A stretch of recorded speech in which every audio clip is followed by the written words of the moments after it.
Welcome to Global Tax Talks Tax in 60 Seconds. I'm Will Morris. 60 Seconds is going to take an August break and return in early September. So I thought in this episode, after the past 6 turbulent months in the international tax world, I'd look ahead and see what might be coming in the second half of the year. First, I suspect that Pillar 2 will continue to dominate the news, no surprise there. In particular, the negotiation of the G7 agreement on allowing the US system to sit alongside Pillar 2 will be front and center. So how may that go? Well, as you know, I have some doubts as to how fast it can really move. Why? Well, because of some countries' legislative cycles, also the willingness of other countries to fully embrace this, and perhaps also disagreement over the balance between completely excluding US businesses and preventing an unlevel playing field, whatever quite that means, as well as more BEPS opportunities, could make this into a messier and slower process than the original G7 release indicated.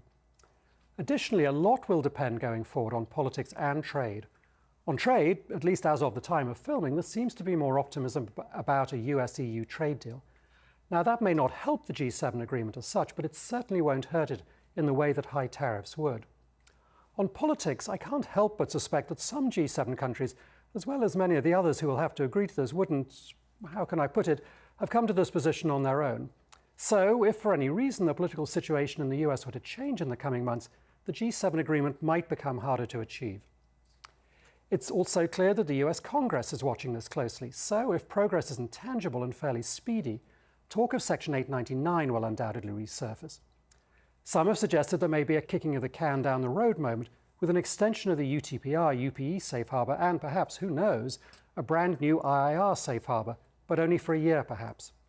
My guess would be that that for the US would be a definite second best. Finally, we may not see much P2 guidance in the coming months, and we may be disappointed that by any safe harbour that manages to make it through the OECD obstacle course. There will be some interesting moments in the next 5 months. We also keep hearing rumours that Pillar 1 is being worked on, or that Amount B is about to re-emerge. I don't see it. The disagreements on Amount B are fairly profound, and any real support for the overly complicated Amount A agreement that has, anyway, never been officially released, diminishes by the day. Nevertheless, we're still left with the original exam question. How, in a digitalizing world where it is possible to earn or generate profits in a country without being physically present, do you fairly tax those profits? This is an important question that will need to be answered at some point. And finally, the UN process will continue with meetings on the tax convention and protocols taking place in New York in early August.